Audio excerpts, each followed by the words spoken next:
اللهم صل وسلم وبارك عليه يا حبيبي المصطفى بلغ مقاصدنا واغفر لنا ما مضى يا واسع الكرم يا ربي بالمصطفى مقاصدنا واغفر لنا ما مضى سيا الكرم محمد سيد الكونين والثقلين والفريقين من عرب ومن عجم يا ربي بالمصطفى بلغ مقاصدنا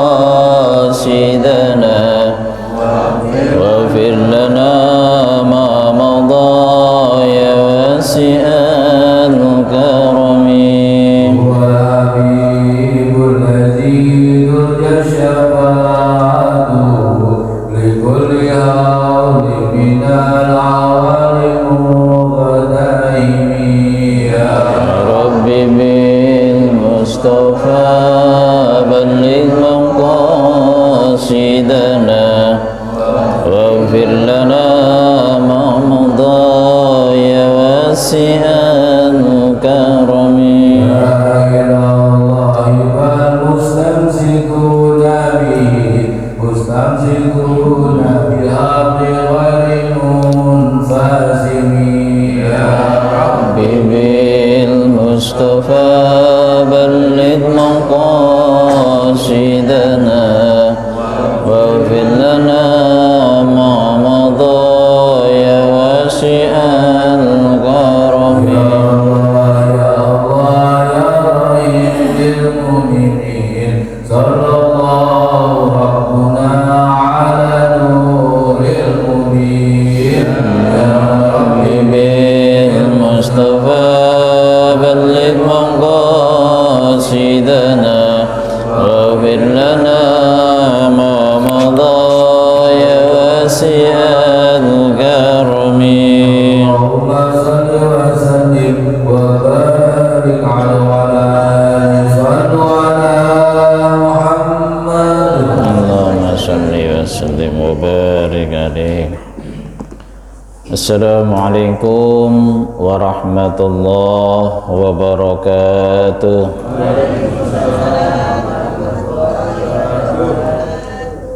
Alhamdulillahi haqqa hamdih alladzi arsyadana ila ta'atih wa zajarana ma'siyatih wa ja'ala ta'lim wa ta'alum min ahammi masyru'iyyatih. Asyhadu an la ilaha illallah wahdahu la syarika lah iqraran bi wahdaniyatih wa asyhadu anna sayyidana wa nabiyyana Muhammadan abduhu wa rasuluh i'tirafan bi nubuwwatih. Allahumma fasalli wa sallim wa barik ala khairi khalqih habibina wa syafiina wa maulana Muhammadin sallallahu alaihi wasallam khatamil anbiya'i wa rusulihi wa ala alihi wa ashabihi wa atba'ihi min ba'dih. Rabbi syrah li sadri wa yassir li amri wahlul 'uqdatam min lisani yafqahu qawli. Rabbi syrah li sadri wa yassir li amri wahlul 'uqdatam min lisani yafqahu qawli. Rabbi syrah li sadri wa yassir li amri wahlul 'uqdatam min lisani yafqahu qawli. Fa ila hadratin nabiyil mustafa Muhammadin rasulillahi sallallahu alaihi wasallam wa ala alihi wa sahbihi wa azwajihi wa auladihi wa dhurriyyatihi wa jami'i baitihi ajma'in.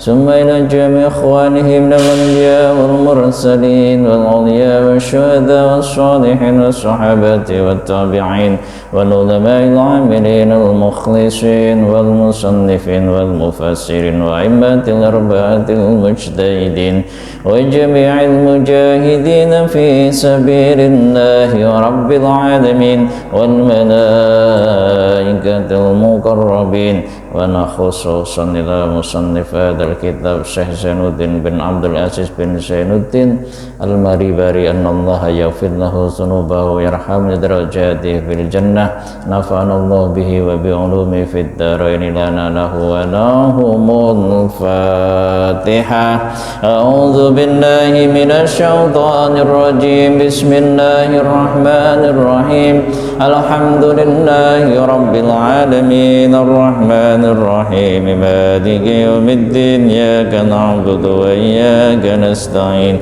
اهدنا الصراط المستقيم صراط الذين أنعمت عليهم غير المغضوب عليهم ولا الضالين آمين. Hadratul muhtaramin yang saya muliakan, saya takdimi para alim, para ulama, para sepuh, para tokoh masyarakat di lingkungan Masjid Al-Qadar. Wabil khusus tentunya untuk di kamu Masjid Darul Al-Qadar, Ustadz Eko dan para asatidz yang lain, Ustadz Iwan, Pak Haji Juanda, Pak RW ada ya, dan Bapak Ibu sekalian jamaah kuliah subuh Masjid Jami Al-Qadar yang insyaallah dimuliakan oleh Allah. Alhamdulillah hari ini kita bertemu lagi untuk yang kesekian kalinya, dan insyaallah kita akan melanjutkan yang kemarin yang seperti tertunda karena waktu yang habis.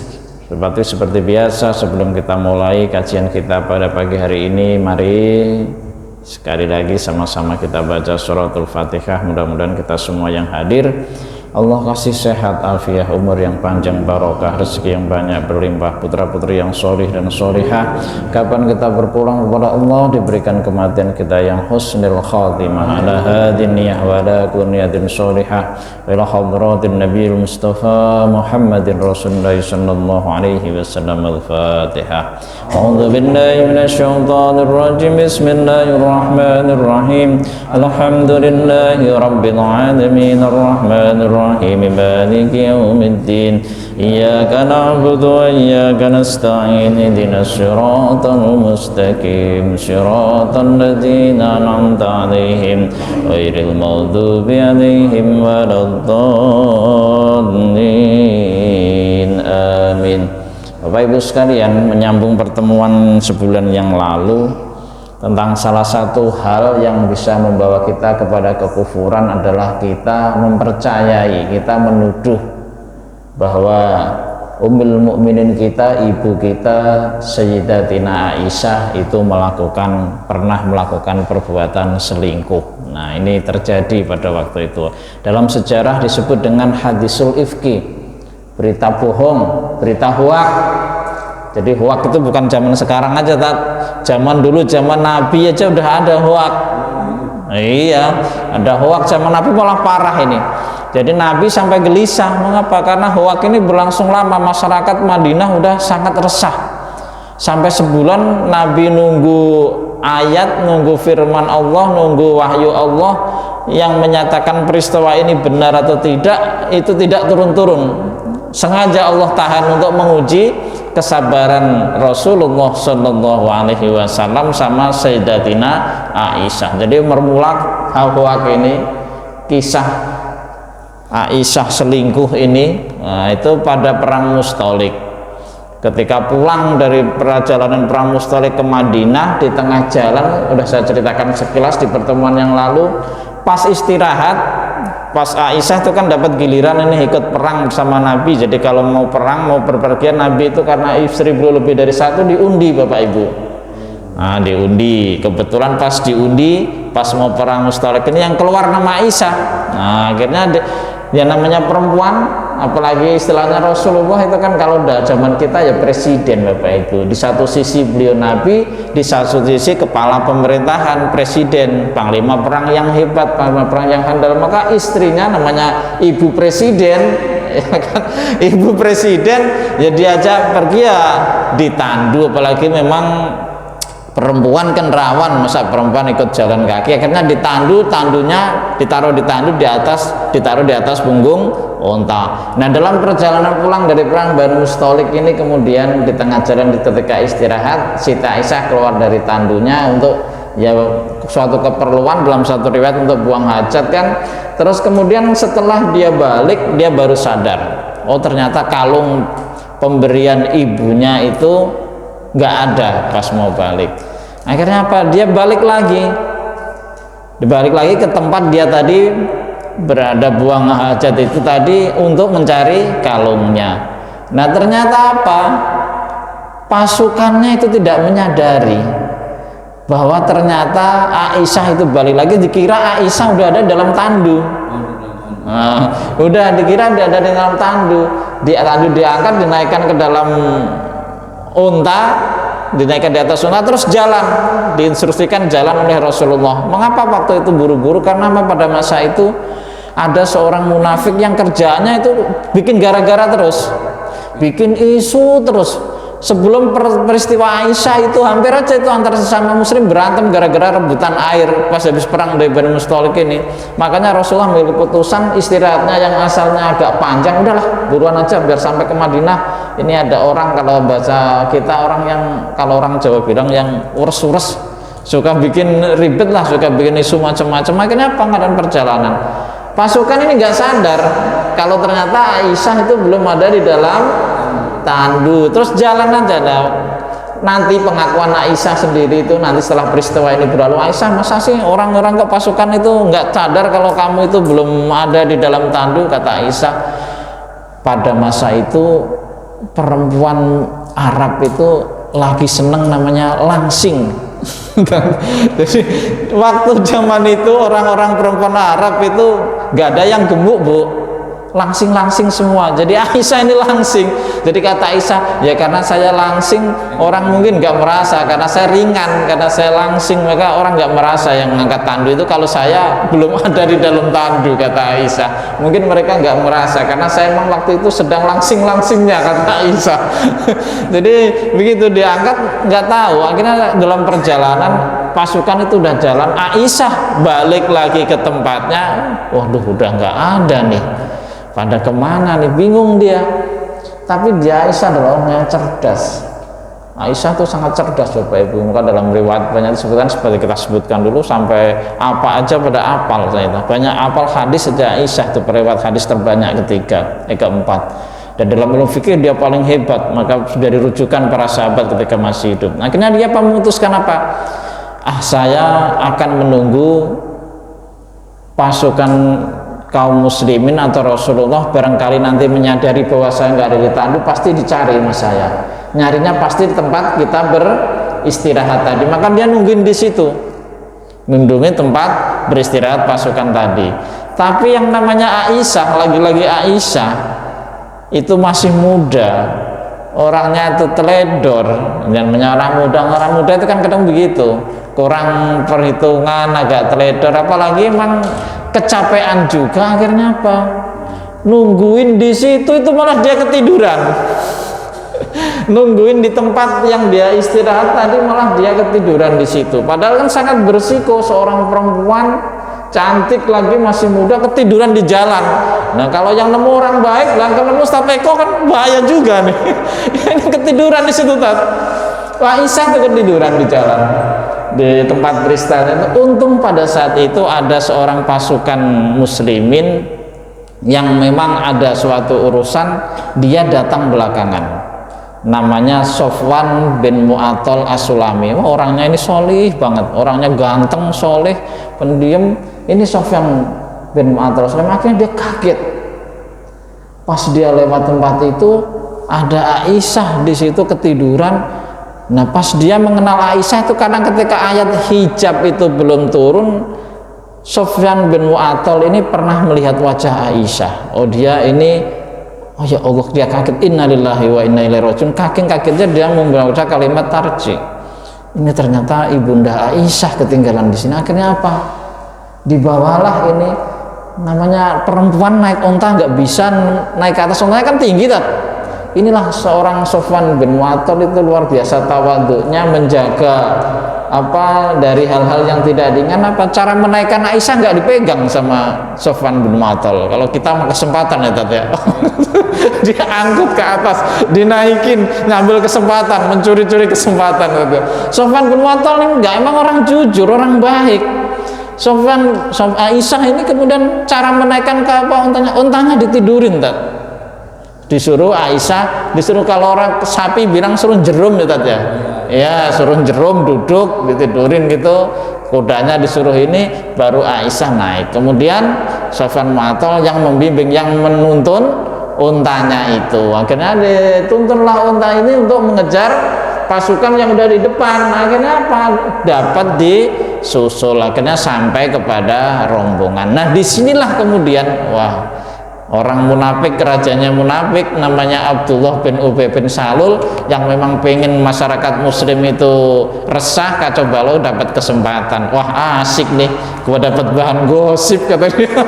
Kata Sofwan bin Mu'attal, kata Abdullah bin Ubay bin Salul, gua dapat bahan gosip nih. Akhirnya apa? Disebarkanlah gosip ke masyarakat Madinah ketika itu bahwa Aisyah sudah berselingkuh dengan Sofwan bin Mu'attal. Mana mungkin gak berselingkuh, dibikin acara yang dilogika-logikakan. Orang jalan berdua doang, mana sama-sama muda, mana berdua doang, jarak jauh dari tengah perjalanan sampai ke sini kan gak mungkin gak ngapa-ngapain, kata dia.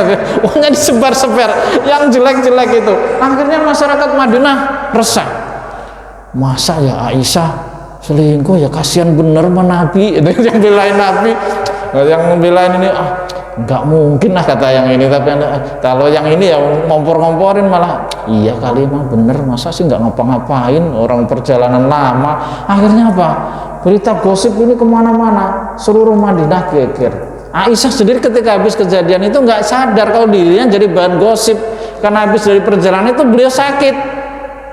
Akhirnya pas sakit itu karena lumayan parah, dia minta dikembalikan ke rumah orang tuanya, ke rumah Abu Bakar. Rasulullah ya udah ikutin aja, sama istrinya dikembalikan ke rumah Abu Bakar. Nah, pas di rumah Abu Bakar inilah ternyata Aisyah baru ngeh kalau dirinya digosipin selingkuh. Sakitnya tambah parah Tat, mikirin Tat. Dia baru tahu ketika di rumah ibunya itu bahwa dirinya digosipkan sudah berselingkuh. Akhirnya apa? Sepanjang malam berdoa kepada Allah, ya Allah, saya tidak berharap bahwa akan turun wahyu kepada nabimu, akan turun wahyu yang membenarkan aku, yang membantah bahwa saya berselingkuh, tapi sampaikanlah isyarat kepada Rasulmu, paling tidak lewat mimpi ya Allah. Itu permintaan Aisyah, paling tidak lewat mimpi sampaikanlah kepada Rasulmu bahwa yang mereka tuduhkan kepada aku tidak benar, kata Aisyah dalam setiap doanya. Tapi berita itu sudah berkembang begitu, namanya gosip kan, semakin digosok semakin ya sip kan tuh ya. Itu malah berkembang pesat banget di Madinah sampai hampir terjadi peperangan. Karena apa?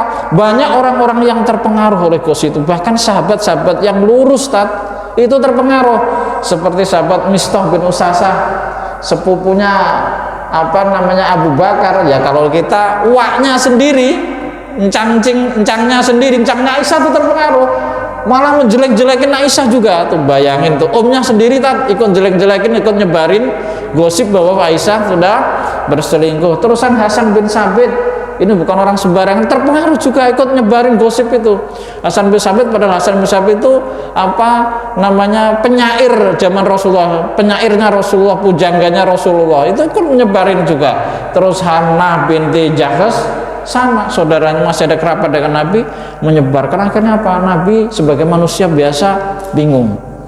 Nabi tahu bahwa ini biang keroknya ini para sahabat besar juga tahu. Abu Bakar, Umar, Utsman, Ali tahu bahwa penyebabnya biang keroknya ini seorang munafik yang bernama Abdullah bin Ubay bin Salul. Bahkan Umar kemudian mengusulkan gini, ya Rasul, itu aja ini nih, matiin aja si Abdullah bin Ubay bin Salul. Abbad bin Bishr aja yang matiin, suruh Abbad bin Bishr matiin, kan dia masih ada hubungan saudara. Kalau dia nanti yang bunuh, masyarakatnya nggak bisa nuntut macam-macam ke kita, karena ini udah keterlaluan. Kata Rasul berpikir, menjawab pernyataan Umar ini. Umar kan terkenal memang lugas dan tegas, maka melihat perbuatan Abdullah bin Salam udah gregetannya minta ampun, maka dia usul begitu, suruh bunuh aja dia tuh, suruh Abbad bin Bashar, kata-kata. Tapi jawaban Nabi apa aja? Jawaban Nabi, wahai Umar, apa kata orang-orang, apa kata dunia kalau Muhammad Shallallahu Alaihi Wasallam membunuh pengikutnya, membunuh saudaranya sesama muslim. Ya inilah repotnya kita menghadapi orang munafik, Bu. Kalau menghadapi orang kafir jelas nggak benar kita pelangin, tapi menghadapi orang munafik nggak bisa seperti itu. Caranya apa? Dia syahadat juga syahadat, sholat juga sholat, ya kan, zakat juga zakat, puasa juga puasa. Padahal ketika hadisnya menyebutkan ketika seseorang itu mengerjakan syahadat, sholat, puasa, maka dia tidak boleh dibunuh, darahnya terpelihara, terjaga dari sesama muslim. Maka ini menghadapi orang munafik ini repot. Para sahabat udah greget nih melihat tingkah ini Abdullah bin Salam. Akhirnya apa? Suatu ketika juga Nabi Muhammad SAW bertemu pada para sahabat ini, ngomong, wahai para sahabatku, gimana nih menurut kalian kalau ada orang yang menyakiti Nabi kalian dan keluarganya, apa yang pantas kita lakukan? Pas Nabi ngomong begitu, itu para sahabat, ada yang namanya Sa'ad bin Mu'ad, ini sahabat Ansor dari suku Khazraj, karena Abdullah bin Salul ini dari suku Aus, dari marganya Aus, yang ngomong ini Sa'ad bin Mu'ad, ya Rasulullah, perintahkan saya, kata Sa'ad bin Mu'ad, kalau dari suku saya akan bunuh dia. Begitupun kalau dari suku Aus, perintahkan saya untuk bunuh dia, untuk penggal dia, akan saya penggal karena perbuatan sudah melampaui batas, kata Sa'ad bin Mu'ad. Tapi kemudian ada sahabat yang lain nama-namanya sama-sama Sa'ad, ini yang satu Sa'ad bin Mu'ad, yang satu lagi Sa'ad bin Ubadah, ini dari suku Aus, satu suku dengan Abdullah bin Ubay bin Salul. Dia nggak terima, tersinggung. Itu kan omongan kamu aja. Kamu kalau dari suku dia yang fitnah Nabi ini dari suku Khazraj, pasti kamu nggak akan bunuh. Akhirnya dia berdua nih berantem, sama-sama emosi, hampir aja terjadi pertumpahan darah. Padahal mempersatukan antara suku Aus dan Khazraj dulu aja susah sebelum Nabi datang. Gara-gara peristiwa ini, fitnah ini, hampir terjadi peperangan di antara para sahabat karena fitnah. Ya ini perbuatan orang munafik. Akhirnya apa? Nabi akhirnya diem aja. Setelah dilerai Nabi, akhirnya Nabi nggak ambil keputusan apa-apa. Nabi menyerahkan semuanya kepada Allah Subhanahu wa Ta'ala. Akhirnya Pak, peristiwa ini berlalu Pak sampai sebulan Pak. Nabi gelisah luar biasa. Maka sebagai manusia biasa beliau sedih ngelihat masyarakat udah gelisah gitu, nggak turun-turun wahyu. Bahwa Aisyah juga begitu. Ya, doanya setiap malam begitu. Akhirnya apa? Setelah sebulan kemudian barulah turun wahyu surat An-Nur ayat 11 sampai 20 yang menceritakan bahwa apa yang dituduhkan oleh orang-orang munafik terhadap diri Aisyah adalah tidak benar. Ayatnya berbunyi, innal ladzina ja'u bil ifki usbatun minkum la tahsabuhu syarran lakum bal huwa khairul lakum likulli imri'in minhum maktasaba minal its wan ladzi tawalla kibrahu minhum lahum adzabun alim. Jadi ini penegasan Allah bahwa orang-orang yang membuat berita bohong ini juga dari golongan kamu sendiri Muhammad. Ini untuk menyindir bahwa itu juga yang bikin berita bohong itu juga orang Islam tapi munafik. Tapi kamu jangan usah berpikir bahwa semua itu jelek bagi kita, bagi kamu, karena sesungguhnya ini adalah yang baik justru bagi kamu. Karena dengan peristiwa itu akan teruji keimanan seseorang, mana yang munafik, mana yang enggak ketahuan. Akan menjadi teruji juga kesabaran kaum muslimin, kata Allah Subhanahu wa Ta'ala. Dan orang yang mengambil peran untuk menyebar beritakan berita hoak ini yang paling besar perannya, terutama Abdullah bin Ubay bin Salul, akan mendapatkan azab yang sangat besar dari Allah Subhanahu wa Ta'ala. Ini kisah tentang ini. Maka jadi ditegaskan dalam ayat ini, dalam Al-Quran bukan hanya satu surat, bukan hanya satu ayat, tapi sampai 5 ayat yang menceritakan tentang Aisyah tidak benar melakukan selingkuh. Maka kalau ada orang yang berpendapat, yang membetulkan, yang meyakini bahwa Aisyah pernah melakukan selingkuh sementara ada ayat yang jelas-jelas membantah, maka dia sudah kafir. Mengapa? Berarti dia tidak percaya kepada ayat Allah, tidak percaya kepada pernyataan Allah. Itulah yang membuat mengapa dikatakan dalam kitab ini orang yang menuduh Aisyah telah berselingkuh itu bisa membawa kepada kekafiran. Ini setelah kejadian ini akhirnya orang-orang munafik ya malu sendiri. Termasuk Abu Bakar keselnya minta ampun, Pak. Namanya anaknya difitnah selingkuh, mana yang fitnah ini ngeselin banget. Yang tadi saya bilang Mistah bin Usasa, sepupunya sendiri, mana tiap hari Mistah bin Usasa ini makannya dari Abu Bakar, setiap hari dipasok oleh Abu Bakar karena orang miskin banget, Pak. Kebutuhannya sehari-hari dipenuhi oleh Abu Bakar, tapi kok teganya memfitnah ponakannya sendiri. Makanya Abu Bakar setelah kejadian itu bersumpah, mulai detik ini saya dah bersumpah demi Allah, saya tidak akan lagi ngasih jatah ke Mistah bin Usasa. Ini udah bersumpah begitu sampai keselnya Abu Bakar, hingga akhirnya kemudian turun lagi ayat Al-Quran. Ini sampai dari peristiwa Aisyah ini turun ayat Al-Quran yang banyak.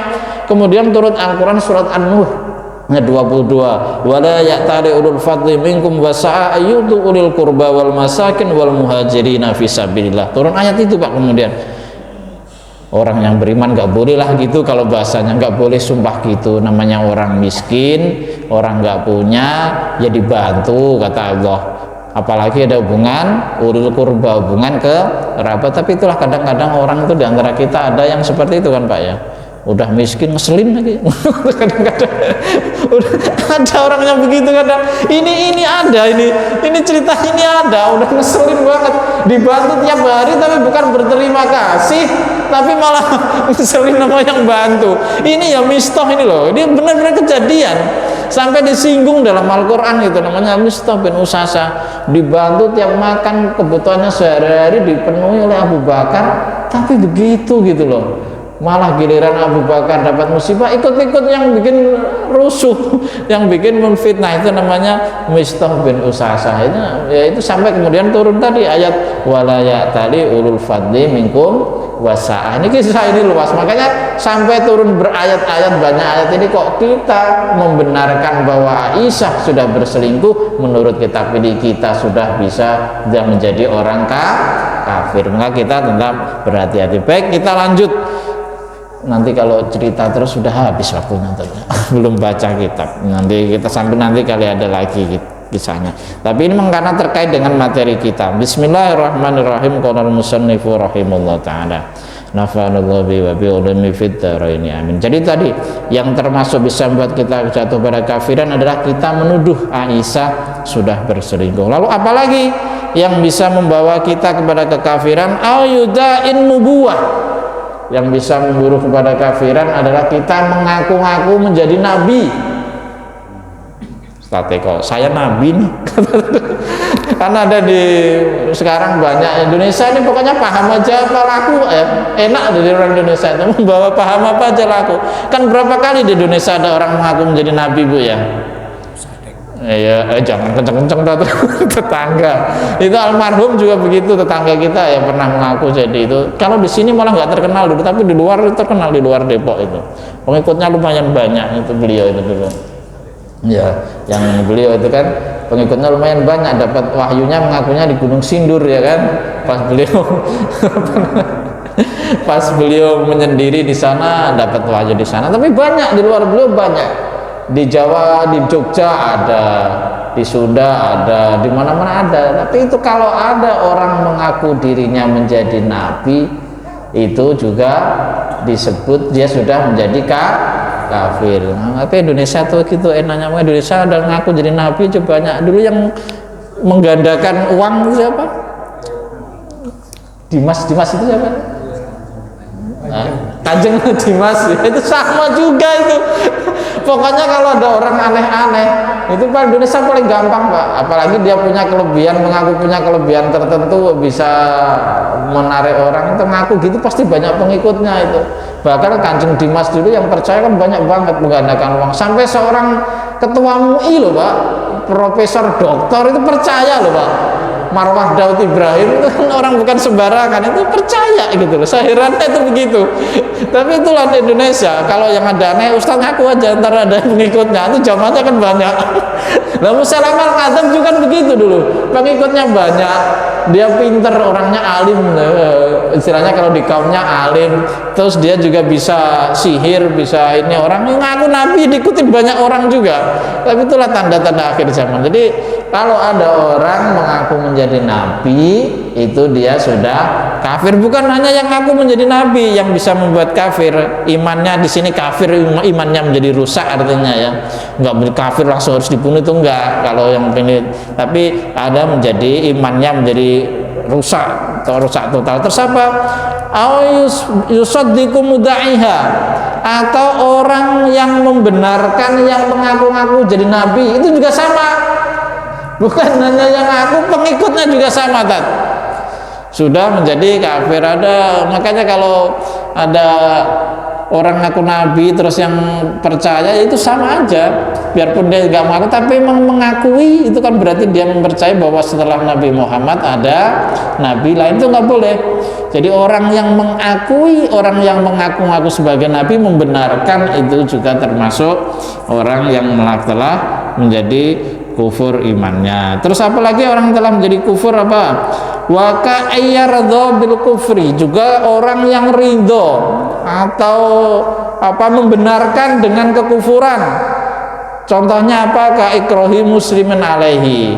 Ada orang malah kita paksa untuk menjadi orang kafir, udah benar-benar jadi orang Islam malah kita paksa menjadi orang non muslim. Misalkan kita punya kuasa, kita kurang berpengaruh, lo nggak usah ini, dah Islam, lo pindah agama aja. Ntar saya kasih bansos tiap bulan. Kita paksa dia, kita rayu dia untuk menjadi kafir, untuk menjadi non muslim, biarpun dia sendiri masih muslim. Seandainya dia perbuatannya seperti itu juga masuk dalam kategori dia menjadi kafir. Jadi kita memaksa orang lain atau ridho dengan kekufuran seperti kita memaksa orang lain menjadi kafir, itu juga, atau kita memberikan isyarat orang lain agar menjadi kafir. Ya dia kita sih nggak nyuruh, tapi ada orang datang nanya ke kita, ini misalkan, Tat, saya ini ekonomi susah, jadi ada orang Kristen sanggup nanggung biaya saya sekeluarga, tapi saya harus masuk Kristen, misalkan, mohon maaf begitu. Nah kita sih nggak nyuruh, nggak maksa, tapi kita ditanya gitu diem aja sambil kedip-kedip gitu seolah memberi syarat, boleh. Nah itu juga sama, biarpun sekedar memberi syarat, kita membenarkan seolah membolehkan. Nah itu juga sama, biarpun kita ini tidak menyuruh, tidak ini, tapi kita memberi syarat seolah membolehkan, itu juga kita bisa menjadi kafir. Itu hati-hati makanya. Jadi kadang-kadang seperti itu. Jadi ini dalam kitab itu nggak boleh kita memberikan isyarat, membenarkan seolah-olah itu kita membenarkan dia supaya beralih ke muslim, atau kita memberikan isyarat kepada orang kafir supaya nggak masuk Islam. Ada orang kafir nih ngobrol sama Ustaz Eko, Tat, kayaknya Islam asik dah, kata dia.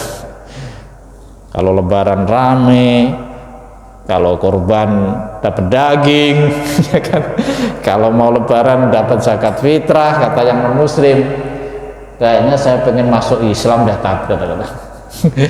Malah Ustaz Eko nggak boleh dikasih, nggak usah masuk Islam ente. Ustaz Eko kalau begitu juga sama, itu diposisikan ada orang masuk Islam malah kita nggak boleh. Itu kita dianggap kalau menurut kitab ini kafir kita, karena menghalang-halangi orang masuk Islam. Itu juga kita nggak boleh, meskipun dia tidak minta pendapat kita sekalipun, apalagi minta pendapat kita tentang gimana kalau saya mau masuk Islam, jangan. Itu kita juga sama aja menghalangi orang. Atau contoh yang lain lagi yang membuat kita kafir, wa kaman italqinin kafirin kalimatal Islam. Ada orang yang jelas-jelas pengen masuk Islam, minta bimbingan, namanya Ustadz Eko lagi contohnya, atau Ustadz Iwan dah. Ustadz Iwan di lingkungannya terkenal sebagai Ustadz, Ada orang mau masuk Islam minta tolong, Tat, buat saya dituntun biar masuk Islam, dituntun pakai kalimat syahadat saya mau Islam. Dia nggak mau. Nggak mau nuntun. Ada orang Islam minta tolong talqinin muslim, talqinin kafirin alal muslim, biar dia menjadi talqinin kafir kalimat al-Islam, dia minta ditalqin, dibimbing untuk mengucapkan kalimat Islam, kalimat syahadat, dia nggak mau. Nah, ini bisa menjadi kafir karena apa? Menghalang-halangi orang yang mau masuk Islam, sementara tugas dia ada balighu anni walau ayah. Kita ini bukan hanya ustadz, kalau ada tetangga kita non muslim, biarpun kita nggak ustadz, kalau dia memang minta bimbingan kepada kita, misalkan mau Islam, mau diajarin kalimat syahadat, ya kita ajarkan, itu kewajiban kita. Maka kalau kita nggak mau, ada orang udah jelas-jelas minta ditalkin, talkin artinya dibimbing, dituntun. Makanya kalau ada orang orang sakit, udah sakit parah, kan kita dianjurkan lagi mau takum la ilaha illallah. Orang yang mau meninggal, talkinlah atau tuntunlah, bimbinglah untuk mengucapkan la ilaha illallah. Ya kalau kepanjangan nggak bisa, cukup Allah, nggak perlu la ilaha illallah. Kalau kepanjangan ucapnya susah, udah ini ngos-ngosan, udah ini ya Allah, ucapkan kalimat Allah, jadi tatalkin. Makanya dalam Islam itu kalau dalam pandangan kita, kelompok kita Ahlus Sunnah wal Jamaah, talqin itu bukan hanya pada saat akan meninggal. Ketika orang sudah meninggal, ketika sudah dimakamkan, kalau dalam tradisi Ahlus Sunnah wal Jamaah, pemikiran Ahlus Sunnah wal Jamaah itu adalah talqin. Maka kalau orang habis meninggal, kita di atas kuburannya. Setelah itu kita juga, karena ada hadisnya juga, ketika sudah bubar jangan langsung bubar kalian, ada yang berdiri di atas makam untuk membacakan talqin. Mengapa? Li'annahu tus'al, karena li'annahu antus'al, karena sesungguhnya dia sekarang ini sedang ditanya oleh malaikat mungkar nakir. Maka berikan fas'alut tasbit, maka mintakanlah kepada Allah agar dia tasbit, kokoh dalam menjawab, kuat dalam menjawab, tegas dalam menjawab pertanyaan malaikat mungkar dan nakir. Kenapa? Orang yang meninggal itu dengar loh, Bu, dengar kita ngomong apa. Orang meninggal itu tahu. Makanya ketika dalam Islam itu, kalau orang yang meninggal itu, Bu, mohon maaf, kalau mandiin orang meninggal itu ya nggak boleh kasar, iya kan? Harus halus, harus lembut, karena kalau dia kasar sakit dia, Pak.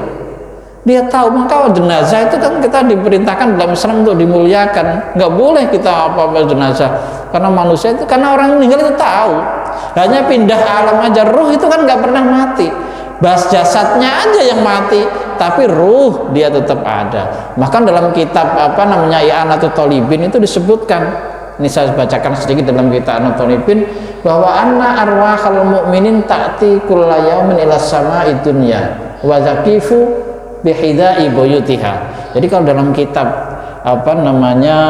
I'anatul Thalibin kata Syed Abu Bakar Sato itu mengatakan, orang mukmin, arwah orang mukmin yang sudah meninggal itu ta'ti ila sama'i dunya wa taqifu bihidai wa yunati bisautin hazin, bahwa orang yang meninggal itu, Bapak Ibu, setiap malam itu, bahkan disebutkan dalam kitab ini, setiap malam kalau orang yang meninggal itu orang mukmin itu pulang ke rumah, Bu, pulang ke rumah, wa yunati bisautin hazinin alfamarah, dia setiap malam pulang ke rumah, dia berkata atau berbicara, memanggil-manggil keluarganya, wahai ahliku, ya ahli, ya qoribi, ya man sakanu buyutana, ya man labisu siabana, wahai orang yang tinggal di rumahku, maksudnya keluarganya, wahai orang yang memakai bajuanku, wahai orang yang membagi warisanku,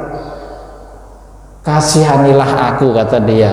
Nahnu fi sijnin tawilin, sungguh kami ini orang yang sudah meninggal itu ada di dalam penjara yang panjang, wa fi hisnin syadidin, ada di dalam benteng yang kuat, farhamu alaina yarhamkum, maka berikanlah, kasihankanlah kami, maka Allah akan mengasihani. Maka fala tabkhalu alaina, maka jangan kalian pelit kepadaku, qabla antasiru mistana, sebelum kalian menjadi seperti. Maka kita dalam tradisi kita, Bu, orang yang sudah meninggal itu kan kita sering mengirimkan pahala sedekah, karena itu memang, Bu, Ya seandainya kita itu yang omongan itu semua didengar kecuali hanya oleh jin dan manusia, karena kalau yang dengar kita takut Pak.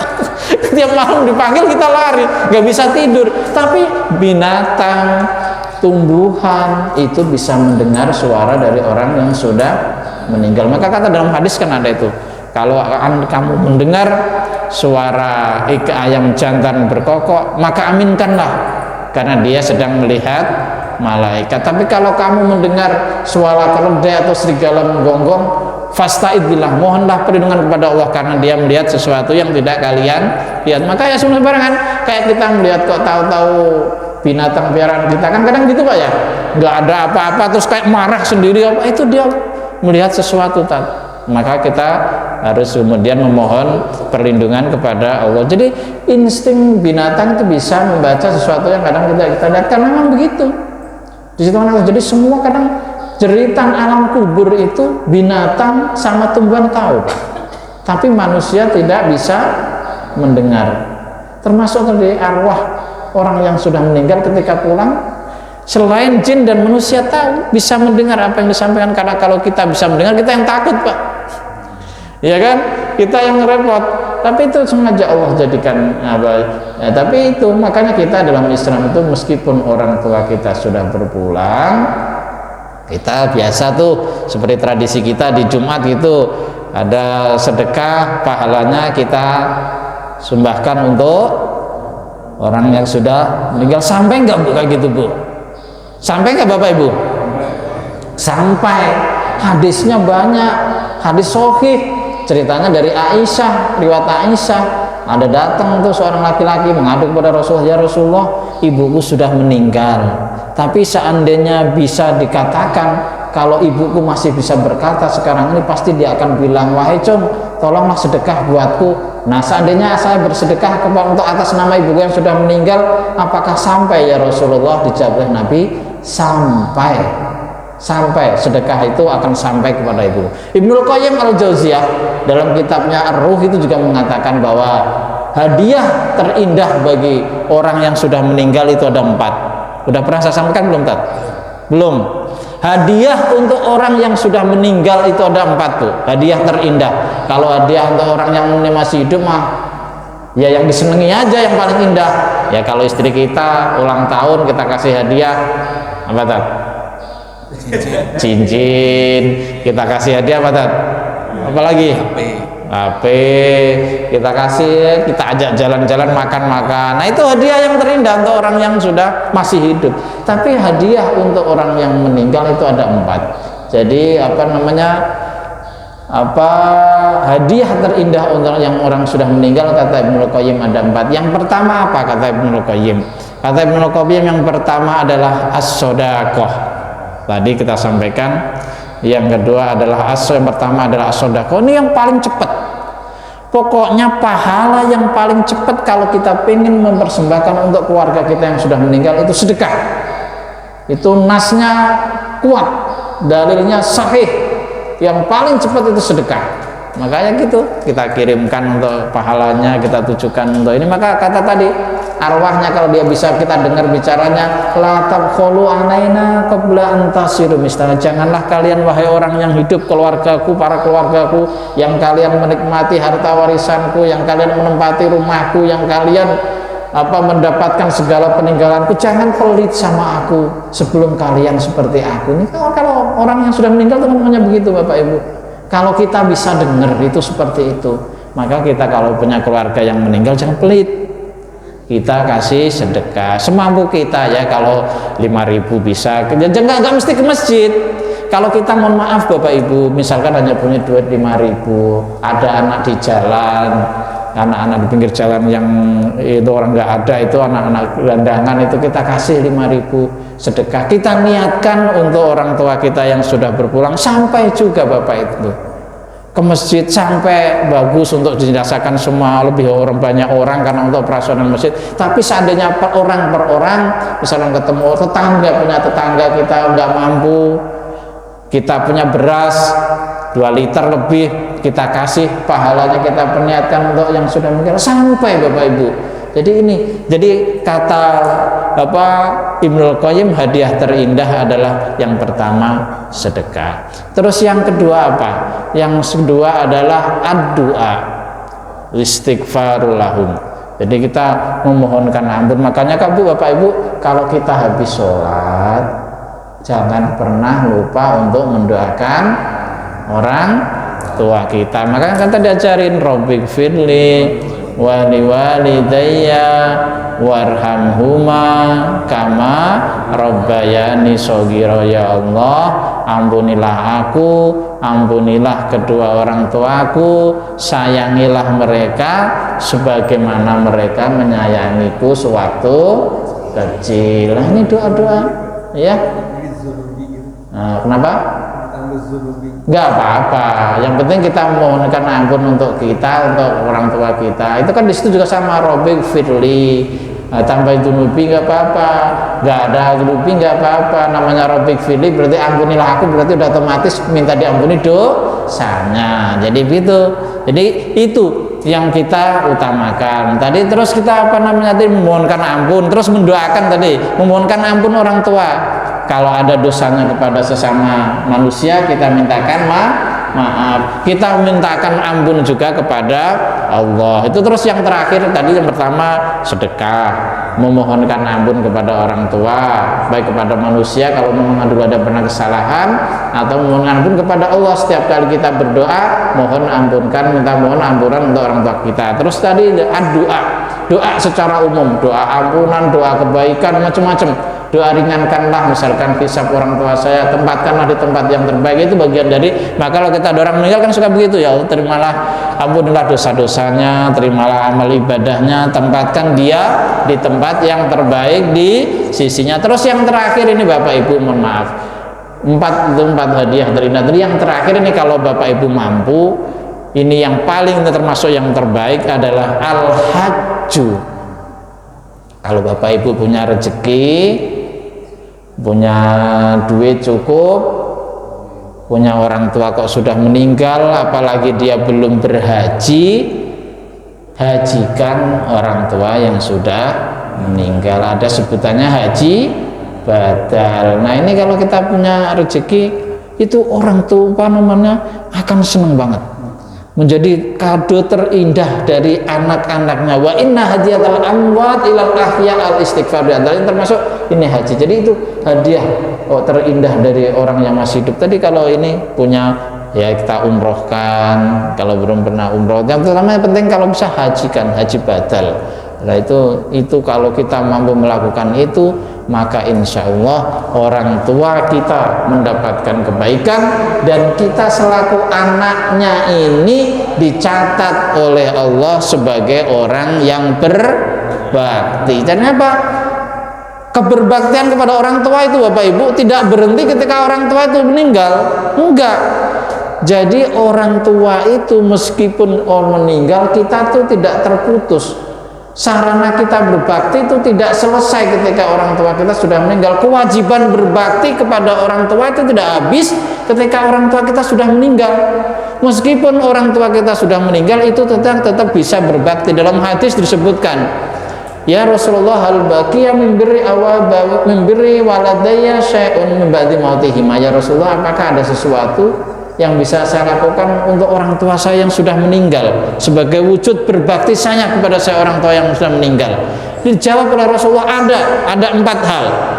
Jadi kalau kita mau dicatat oleh Allah sebagai orang yang berbakti, meskipun orang tua kita sudah meninggal, itu ada yang bisa kita lakukan sebagai wujud bakti kita. Yang pertama tadi kita sebutkan tadi, yang pertama as-sholatu alaihima, mendoakan orang tua. Itu lagi tadi seperti katakan Ibnu Qayyim, hadiah terindah. Yang pertama apa? As-sholatu alaihima, mendoakan orang tua kita yang sudah berpulang. Terus apa? Wa du'aulahuma, mendoakan. Tuh kan masuk lagi. Terus yang ketiga apa? Wa infadu ahdihima min ba'di mautihima, melaksanakan, menunaikan janji orang tua yang dulu sebelum belum terlaksana ketika dia meninggal dunia. Bapak Ibu pernah ingat dulu ibu saya janji begini-begini, janjinya janji baik, belum sempat terlaksana, bapak ibu kita sudah meninggal. Nah ini sebagai anak, sebagai ahli waris, kita harus menunaikan itu, karena kalau itu kita tunaikan, kita dicatat oleh Allah sebagai anak yang berbakti, kita mendapatkan pahala sebagai anak yang berbakti. Wa infadu ahdihima, kata Rasulullah, menunaikan janji orang tua kita yang belum sempat terlaksana. Diingat-ingat janji baik ya Bu, kalau janji yang nggak baik ya nggak usah dilakukan, itu nggak apa. Kalau ingat janji teman-temannya, nanti kalau ini janjinya nggak baik, kita nyawer ya, kita nonton dangdut di sana, janjian sama temennya nggak usah dilaksanakan yang begitu Pak. Itu kan janji nggak baik. Kalau yang janji baik ya dilaksanakan, kalau janji nggak baik nggak usah dilaksanakan. Jadi yang berlaku dalam syariat itu yang baik-baik. Kalau ada janji baik dulu orang tua belum sempat terlaksana, ditunaikan. Janji yang nggak baik tidak usah. Jadi ini cara kita berbakti kepada orang tua sudah meninggal. Terus apa lagi? Wa silaturahim la tusilu ila bihima. Kita bersilaturahim dengan orang-orang yang dulu orang tua kita itu selalu mensilaturahimi. Ya, kita kadang kan ingat Bapak Ibu, dari kecil kita kan kadang ada lebaran, kita diajak orang tua kita silaturahmi ke sahabatnya tertentu yang orang tua itu rajin, dibela-belain ya Pak, odong-odong gitu loh Pak ya. Kalau lebaran kita diajak silaturahmi ngunjungin dia, kalau lebaran dibela-belain, waktu zaman dulu dibela-belain naik sepeda, ngontel sepeda supaya kita bisa silaturahim. Nah itu untuk orang yang semacam itu, orang dibelain orang tua kita untuk silaturahim, itu kita harus terus sambung Pak. Meskipun orang tua kita sudah meninggal, harus kita sambung. Itu apa? Sebagai kita dicatat oleh Allah sebagai anak yang berbakti. Jadi orang yang dulu selalu disilaturahimi oleh orang tua kita, biasanya kalau orang tua kita kan punya apa? Kalau orang sebutannya sekarang besti. Besti. Orang tua kita tuh pasti punya besti Bu. Dulu waktu hidup tuh siapa? Diinget-inget Bu, bestinya orang tua kita itu. Bestinya orang tua kita tuh siapa? Diinget-inget. Terus jangan putus silaturahmi sama bestinya orang tua kita. Itu kita dianggap sebagai anak yang berbakti. Itu yang menyatakan Rasulullah, bukan saya. Kalau saya mah nggak usah didengerin, tapi Rasulullah yang mengatakan. Jadi kalau kita ingin menjadi anak yang berbakti kepada orang tua sudah meninggal, begitu bestinya kita kunjungin. Ya itu termasuk, itu bagian dari, udah habis ya waktunya. Udah. Ya. Ada yang mau ditanyakan Bu sebelum kita tutup? Ayo. Ya. Alhamdulillah. Kan di dalam hadis setiap anak Adam yang meninggal putuslah hubungan dengan Ya. anak saudara, anak saudara yang berkorban. Kalau kita punya saudara, kakak atau suami yang istri meninggal, ada apakah saudara kita sampai selain orang tua itu seorang suami atau yang lain? Nah itu apa? Masih termasuk? Iya, sama saja. Sampai itu karena hadisnya kan idza mata ibnu adam in qata'a amaluhu illa min salasin sodakotin jariyatin. Disebutkan sedekah jariah umum, sedekah itu untuk siapa aja kan, sampai awaladin solihin yad'ullah. Nah itu khusus tuh, yang khusus untuk anak, untuk orang tua sama anak. Anak mendoakan orang tua, itu akan sampai disebutkan dalam hadis itu. Tapi sedekah itu sodakotin jariah, sodakoh yang terus mengalir. Sedekah apapun untuk siapapun sampai. Maka dalam hadis itu kan apa namanya, walladzina, dalam Al-Qur'an, walladzina ja'u min ba'dihim yaquluna rabbana ighfir lana wa li ikhwanina alladzina sabaquna bil iman. Untuk ikhwan-ikhwan kami, untuk saudara-saudara kami seiman. Untuk orang lain, doa kita untuk orang lain, untuk saudara kita sama muslim aja sampai, apalagi doa kita untuk orang tua kita itu. Nah begitu. Jadi tetap bisa sedekah, bukan hanya untuk orang tua kita, untuk saudara kita, kerabat kita, untuk istri kita yang sudah meninggal, untuk suami kita yang sudah meninggal, untuk kakek kita yang sudah meninggal, untuk anak kita yang sudah meninggal, untuk om tante kita yang sudah meninggal, kita niatkan sedekah untuk mereka sampai. Nah, jadi gitu Pak ya. Oh ada lagi Bu? Ya. Yang beda keyakinan gimana Pak? Nah itu kalau beda keyakinan, wallahu alam, Allah yang hak kehendaknya Allah. Tapi karena kita beda keyakinan itu yang akan mempersulit ya. Karena dalam Islam itu konsepnya memang beda. Sesuatu harus sama-sama beriman gitu ya, untuk sementara ya. Karena itu adalah waris kalau kita menurut hukum waris hukum Islam. Tapi kalau menurut Islam loh ya, antara anak dan orang tua yang beda keyakinan pun itu menyebabkan terputusnya waris. Artinya misalkan orang tuanya Islam, kok anaknya non muslim, itu anaknya yang muslim itu secara Islam tidak berhak untuk menerima waris dari orang tuanya Islam. Itu secara hukum Islam lebih itu Pak ya. Secara hukum Islam seperti itu. Jadi beda agama itu menjadikan seorang terhalang untuk menerima waris. Termasuk doa ya kita serahkan saja kepada Allah. Kalau kita memang beda ini kita doakan aja nggak apa-apa, nggak ada ruginya kita doakan. Misalkan karena zaman dulu orang kita tua kita misalkan kita tinggal di daerah rata-rata mayoritas beragama non muslim, terus juga belum ada dakwah, orang tua kita sekampung itu misalkan memang mayoritas non muslim, kita alhamdulillah keluar wilayah bersentuhan dengan wilayah masyarakat lain tentang Islam, kemudian kita meluk Islam, orang tua kita masih muslim, kita doakan aja apa? Sebagai kewajiban anak untuk berbakti kepada orang tua. Masalah diterima atau enggak kita serahkan kepada Allah. Tapi Allah tidak pernah menyia-nyiakan doa hambanya. Itu aja keyakinan kita. Itu urusan Allah. Itu urusan Allah. Tapi Allah tidak pernah menyia-nyiakan permintaan para hambanya. Jadi gitu aja. Kita husnudzon sama Allah aja. Berprasangka baik, insya Allah doa kita akan dikabulkan oleh Allah. Jadi begitu Pak. Tapi secara hukum begitu, masalahnya bersama muslim. Kayak tadi waris ketika beda agama jadi terputus oleh ini. Jadi ada yang mau ditanyakan? Siang tadi. Ada Bu? Ya monggo Bu. Waalaikumsalam warahmatullahi wabarakatuh. Bertanya, apakah kita kalau mau bersaudara kepada orang yang telah meninggal diikrarkan atau kita ucapkan? Oh, yang mau tadi sedekah Bu ya. Yang kita niatkan aja dalam hati ini untuk ini. Kita ucapkan juga boleh, kalau kita berikan untuk orang lain, kita niatkan dalam hati boleh, kita ucapkan juga boleh. Jadi tapi kalau namanya zakat itu harus kita ucapkan ya Bu, karena zakat itu wajib. Itu bedanya. Misalkan ini mohon maaf pas mau Idul Fitri kita mengeluarkan zakat fitrah itu loh Bu ya. Kadang-kadang yang kita tidak serahkan ke masjid, kita langsung kasih ke orang tetangga kita yang miskin. Itu kalau zakat disebutkan ya Bu ya, ini zakat saya, zakat dari saya untuk ibu, zakat dari suami saya. Kalau zakat disebutkan ya harus ada akadnya, karena zakat itu wajib. Tapi kalau sedekah nggak perlu diucapkan boleh, tidak diucapkan. Yang penting kita sudah meniatkan, oh ini sedekah saya untuk ini. Tapi diucapkan juga nggak apa-apa, boleh untuk menguatkan. Tapi kalau diucapkan juga nggak apa-apa. Jadi gitu, bisa dipahami Bu ya.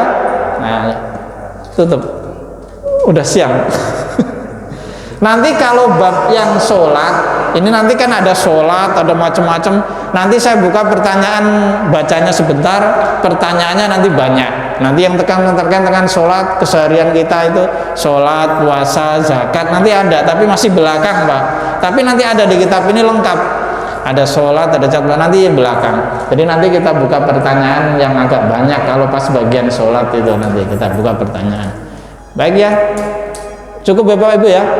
Kita tutup dulu taklim kita dengan doa akhir majelis. Subhanakallahumma wa bihamdika asyhadu an la ilaha illa anta astaghfiruka wa atubu ilaik. Mohon maaf kalau ada kata-kata yang kurang berkenan, ada kata-kata yang menyinggung perasaan, ada kekurangan di sana sini. Wallahul muwaffiq ila aqwamit thoriq. Wassalamualaikum warahmatullahi wabarakatuh. Terima kasih kepada kita berdoa pada